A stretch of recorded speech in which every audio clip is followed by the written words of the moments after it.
bombastic side eye, criminal offensive side eye. Tapi bohong.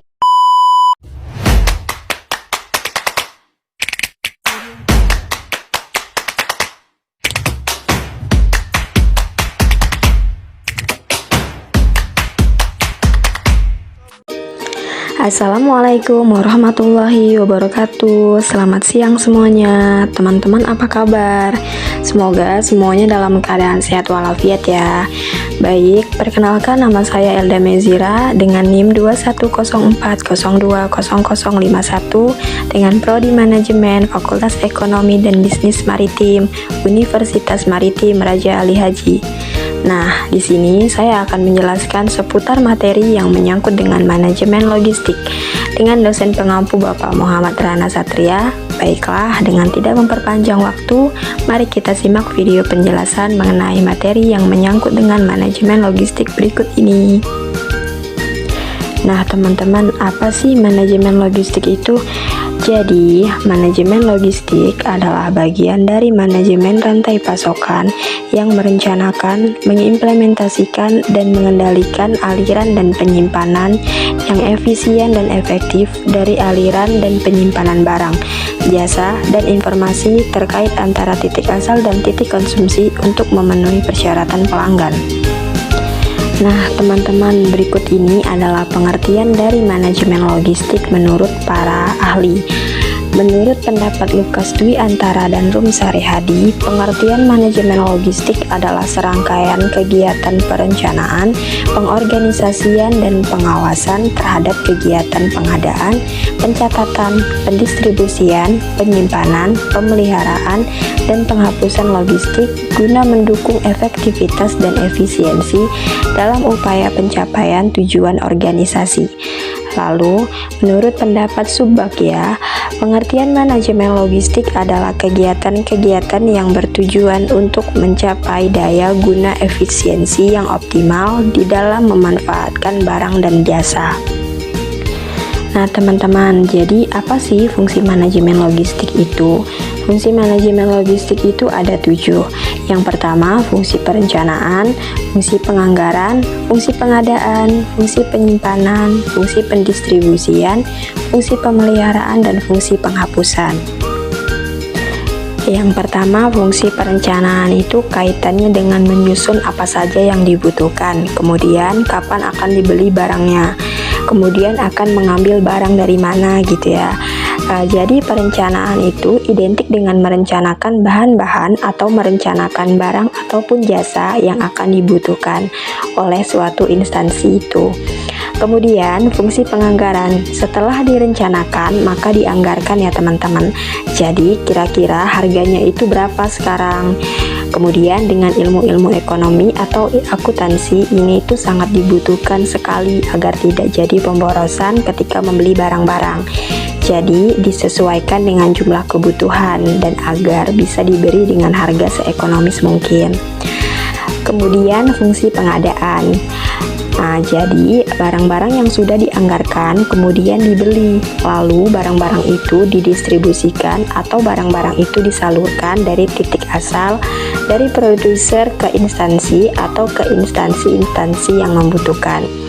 Kemudian penyimpanan barangnya itu sudah sampai, maka disimpan. Nah, ada fungsi penyimpanan ini biasanya itu ada suatu tempat tersendiri khusus untuk menyimpan barang-barang yang telah dibeli. Selanjutnya, pendistribusian. Jadi barang-barang ataupun alat-alat yang ada di tempat penyimpanan itu nantinya akan disalurkan ke berbagai macam departemen-departemen yang membutuhkan. Kemudian barang-barang yang ada juga harus dipelihara atau adanya fungsi pemeliharaan harus dirawat, harus dijaga agar barang ini tetap bisa digunakan. Kemudian ada fungsi penghapusan. Penghapusan ini apabila barang-barang tersebut sudah tidak bisa digunakan. Contohnya, misalkan obat-obatan yang sudah kadaluarsa, makanan-makanan yang kualitasnya sudah tidak baik untuk digunakan, atau bahan-bahan peralatan yang sudah rusak, itu bisa dilakukan penghapusan.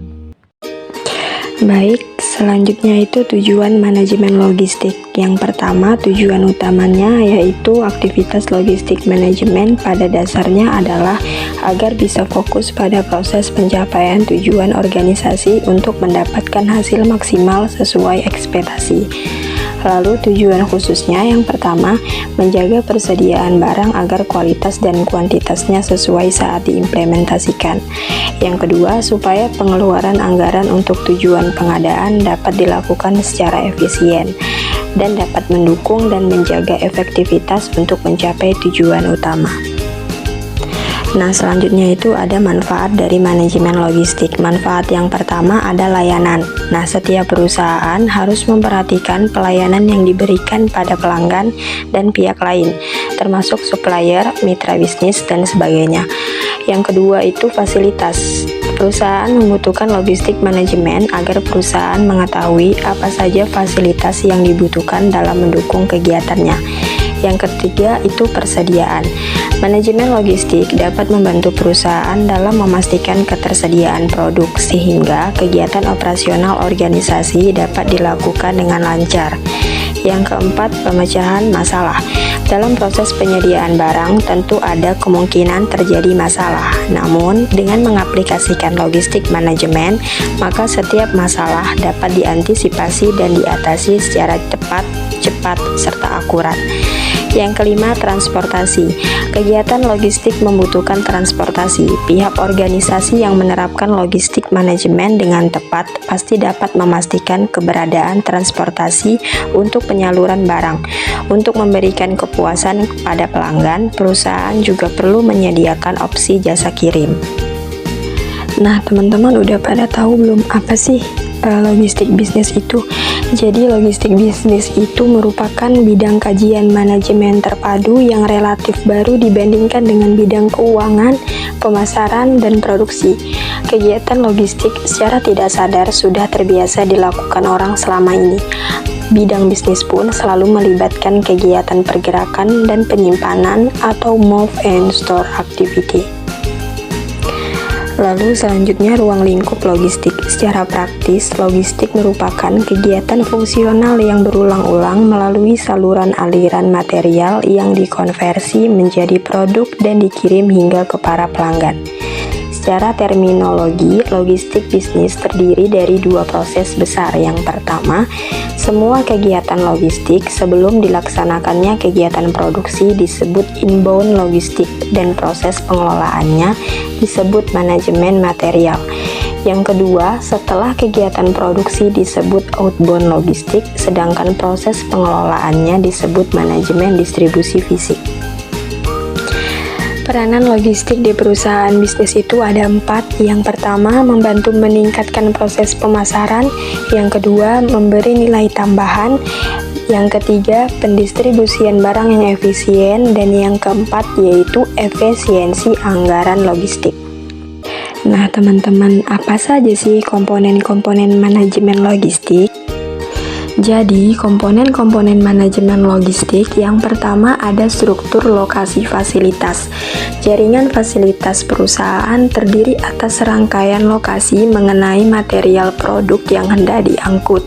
Agar tujuan perencanaan bisa tercapai, maka memerlukan fasilitas seperti pabrik, gudang, dan toko. Jika menggunakan ekspedisi khusus, maka fasilitas tersebut memiliki peran yang sangat penting. Lalu yang kedua, komunikasi. Komponen ini tidak dapat dipisahkan dari sistem logistik. Sementara itu, kecepatan informasi juga erat kaitannya dengan integrasi transportasi, fasilitas, dan persediaan. Kemudian transportasi.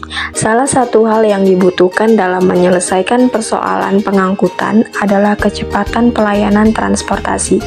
Penerapan manajemen logistik secara baik dan benar terbukti efektif dalam mengoptimalkan aktivitas logistik perusahaan. Karena prinsip-prinsip yang digunakan dapat meningkatkan kualitas SDM sehingga pergerakan barang bisa dilakukan secara maksimal.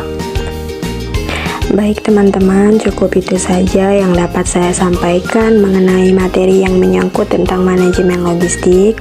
Semoga materi yang saya sampaikan itu bermanfaat bagi kita. Dan terima kasih yang sudah menonton dari awal hingga akhir. Jadi cukup sekian dan saya akhiri. Wassalamualaikum warahmatullahi wabarakatuh. A few moments later.